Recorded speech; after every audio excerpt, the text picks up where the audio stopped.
অনেক বছর পরে এই ফুলটা দেখলাম, কচুরিপানার ফুলটা বেশ সুন্দর, কিন্তু আমরা এই ফুলটাকে সবসময় অবহেলা করি কচুরিপানাতে হয় দেখে। কিন্তু ছোটোবেলায় খুব এই ফুলটা দিয়ে খেলা করছি, যখন আমাদের বুড়িগঙ্গা নদীতে এই ফুলগুলো আসতো, কচুরিপানাগুলো আসতো, খুব আমরা আনন্দের সাথে এগুলো খেলা করতাম।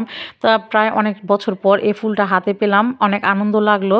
তো আসসালামু আলাইকুম এভরিওয়ান, সবাই কেমন আছেন? আশা করি সবাই ভালো আছেন। আজকে আসছি আমি আমার সন্তানের সাথে বা আমার ছেলের সাথে খামার বাড়িতে।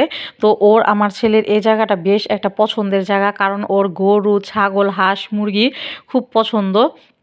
তো ও প্রায় আমার সাথে বায়না করে এই খামারে আসার জন্য। তো ও তো বেশ ছোট, ও তো আর একা আসতে পারে না, তাই তাকে নিয়ে আমার প্রায় সময় আসা হয়।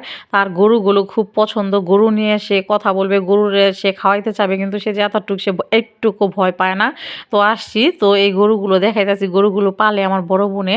তো এদিকে আসার পথে রাস্তায় দেখি কি সুন্দর খামার বাড়িতে সরুপা নাকি আতা ফল যেটাই বলে, এটা সঠিক নাম কিন্তু আমি জানি না, মনে হয় এটাকে আতাফলই বলে। কি সুন্দর আতাফল হয়েছে, কিন্তু গাছ একটাও পাকে নাই। তো যাই হোক, এদিকে ছাদে আসছি, দেখি কুমড়ো ফুল হয়েছে, ফুলটা প্রায় নেতায় গেছে। তো এই ফুলটা নেতায় গেছে, সামনে একটু বাইরে দেখি যে একটা বড় কুমড়ো হয়েছে। মাশাল্লাহ, কুমড়োটা খুব বড়, বড় সাইজের একটা মানে অনেকটা বড়। তো অনেক ভারী ওজন ছিল। আর মেন কথা, হাতে একটু এটা কাটা চুকতো। তো গাছটা কিন্তু মরে গেছে, কিন্তু গাছের এই যে কুমড়োটা এখন তো টাটকা রয়েছে, সাথে একটু পুঁইশাকও হয়েছে। এত প্রচণ্ড রোদ বা খরা, এদিকে সাইডে দেখেন গাছটা প্রায় জ্বলে গেছে।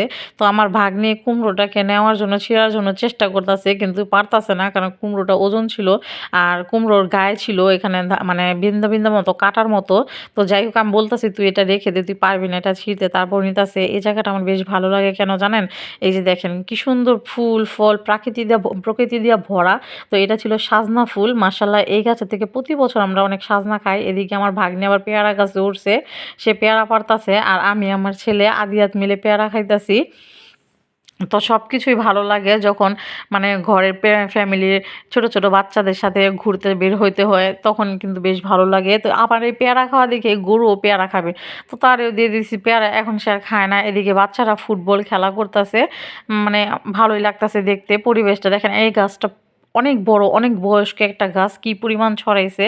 আর এদিকে ছিল এটা কলমি শাকের মানে ফুল, দেখতে কিন্তু বেশ দারুণ লাগতেছে। সেই ফুল সুন্দর বলার কারণে আমার ভাগ্নে এখান থেকে কোথা থেকে জানি ফুল নিয়ে আসছে। ফুলগুলো খুব সুন্দর, কিন্তু এই ফুলের আমি নাম জানি না, আপনারা জানা থাকলে অবশ্যই কমেন্ট করবেন। সাথে গাছে বড়ইও আসছে, কিন্তু অতটা বাড়তি হয়নি, বড় হয় নাই। আর ওই যে আমার ভাগ্নি কোথা থেকে দেখেন আমার জন্য কচুরিপানার ফুল আনতে গেছে।